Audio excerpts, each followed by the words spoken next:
aparelhos onde ele faz uma interferência. Ruído. Você percebe isso, se você deixar perto do monitor, ele faz a interferência. Às vezes ele nem está tocando, ele está fazendo a interferência. Né? Aqui na nossa edição, cada um que entra é um festival, todo mundo abalado com os raios. Eu sou uma pessoa que leio muito sobre isso, porque como eu uso muito celular, praticamente 24 horas por dia, e fico perto e aquela coisa toda, me preocupa. Uns falam que não tem informações, outras falam que aqueles que ficaram próximos, enfim. Eu já li tanta pesquisa que eu já começando a não confiar em mais nada. Qual a verdadeira realidade sobre isso? Bom, longe de mim a pretensão de ser a palavra definitiva do assunto, mas o assunto me preocupa também. A Anatel, ela publicou uma resolução chamada 303, que exige que as empresas que se utilizam de telecomunicações, celular é um deles, rádio é outro, porque o celular é um rádio, né? Façam medições de suas estações para verificar se elas não ultrapassam o limite que a OMS, Organização Mundial de Saúde, OMS, Organização Mundial de Saúde, sugere como aceitável e que não faria, abaixo dele não faria mal à saúde. E eu participei ativamente de medições de estações nesse sentido. E então essa preocupação, Antônio Carlos, é motivo de muita dedicação e pesquisa no assunto. Não acho que o uso de celular ele seja nocivo à nossa saúde ou cancerígeno, como dizem. Mas como ainda os estudos a respeito, e o Brasil já está também se adequando a normas internacionais através dessa resolução da Anatel 303, nos leva a nos preocupar com isso. Com relação ao celular, dele causar essas interferências que são audíveis na caixa de som, sim, na televisão, essa interferência não é a interferência que geraria uma explicação de um eventual dano à nossa saúde. É porque o alto-falante, ele recebendo as interferências da onda eletromagnética, transforma essa onda em corrente elétrica essa que é traduzida pelo alto-falante em som. Então é simplesmente uma mudança, uma transdução de energia eletromagnética para energia elétrica e energia elétrica sendo transformada em energia sonora. Não é essa o motivo que nos preocupa.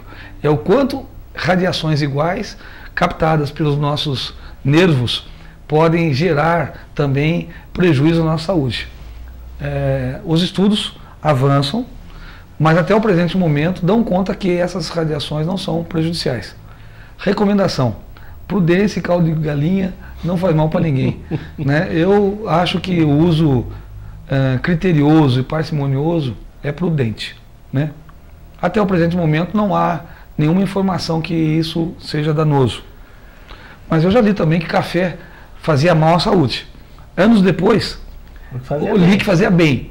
Então, como as coisas podem mudar na área da alimentação, também são motivos de mudanças em outras. Deixa eu te fazer uma pergunta, já que nessa aula de telecomunicações. Na sua visão, sim, vamos fazer uma viagem para o futuro? Sim. O que vai acontecer com o celular? O que ele mais vai proporcionar? Porque a rapidez da tecnologia é absurda. Né? Vamos relembrar aqui, desde os primeiros celulares, os tijorolas, aquela coisa. Eu acredito que depois do ano 2000 para cá, é desenfreada a tecnologia, um celular com mais tecnologia que o outro. Aonde nós vamos chegar? Você já... Porque dizem o seguinte, pois não. Dizem que a Apple tem os celulares, eu tenho do iPhone da Apple, o que você compra, eles já estão lá na frente muito. O que é esse muito? O que eles vão proporcionar ainda na telefonia? Bom, a telecomunicações, de uma maneira geral, ela oferece um campo vasto para a gente até imaginar situações hipotéticas que são totalmente plausíveis para o momento atual. Eu estive, há 3 anos atrás, num seminário de telecomunicações organizado numa feira que anualmente acontece sobre esse assunto, e participei de um debate. Eu estava como assistente, ouvindo as empresas se reunirem e discutirem quais eram a ideia de tendência que empresas de ponta imaginavam que estaria acontecendo num futuro breve, não a médio prazo, mas a curto prazo. Então, por exemplo, não só pensando no celular, mas eu vi aplicações interessantíssimas, como por exemplo, uma pessoa que está em casa tem a necessidade do acompanhamento de uma enfermeira ou de um enfermeiro, mas não tem dinheiro para pagar esse custo.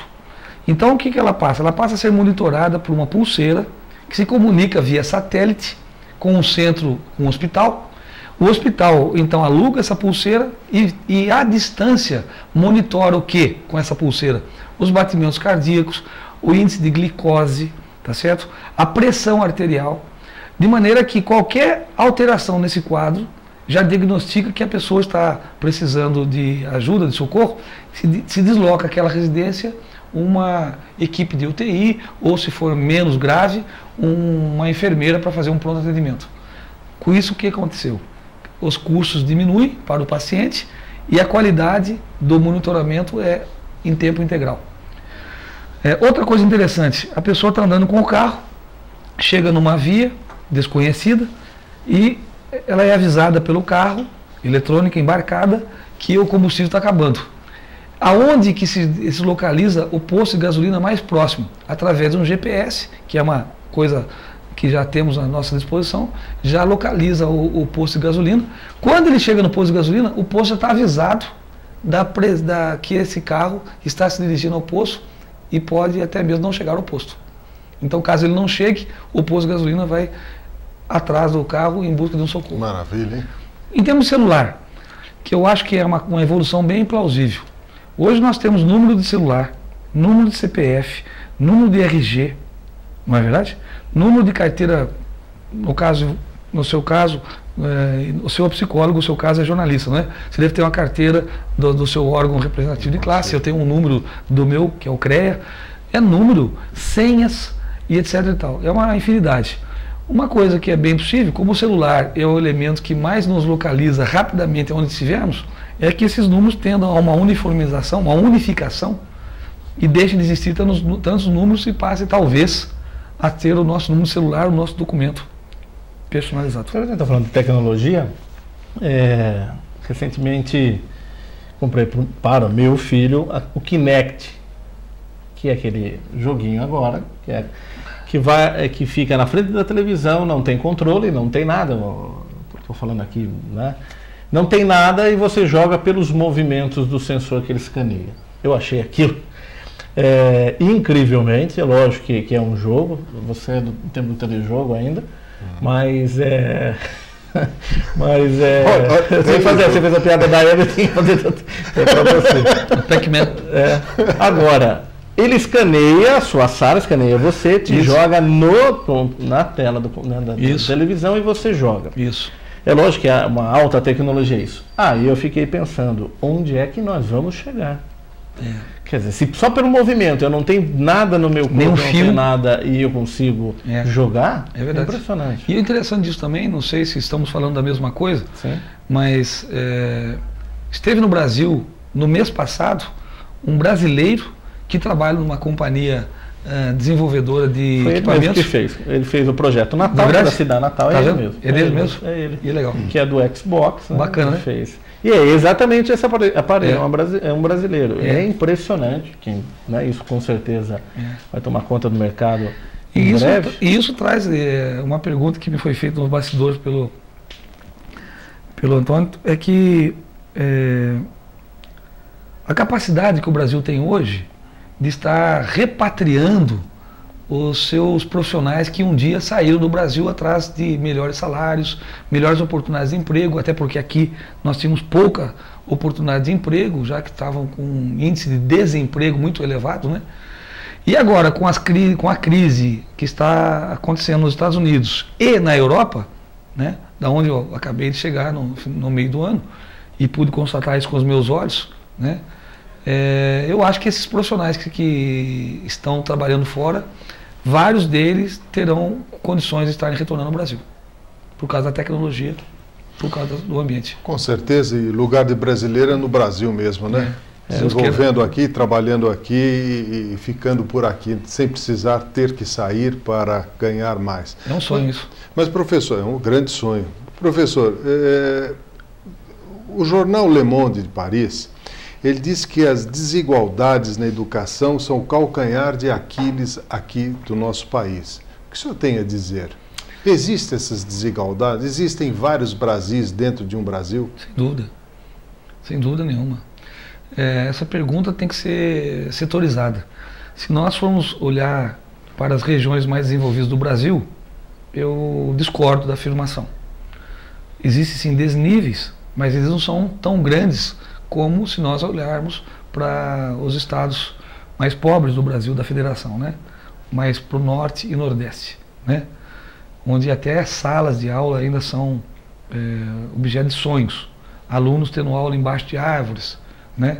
E etc. Mas é muito fácil, né? Um país que tem 2.500 anos de história querer que nós resolvamos os nossos problemas, sendo que o Brasil, aos olhos dele, é um bebê. Nós temos 500 anos de história, né?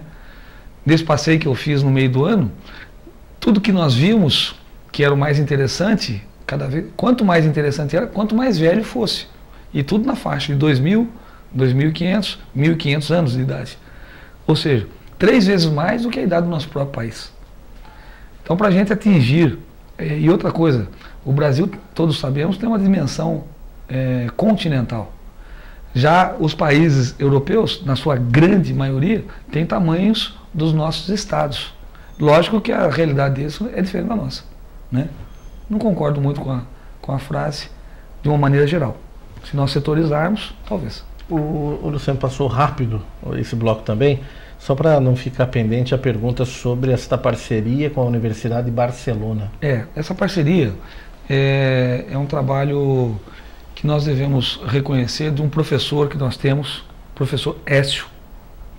Ele fez uma parcela dos seus estudos na Espanha e, através do relacionamento e iniciativa desse professor com a Universidade de Barcelona, da Catalunha, ele conseguiu trazer um apoio na área educacional com um software que tem uma grande aplicação para os nossos estudantes e as empresas que estão situadas aqui na região.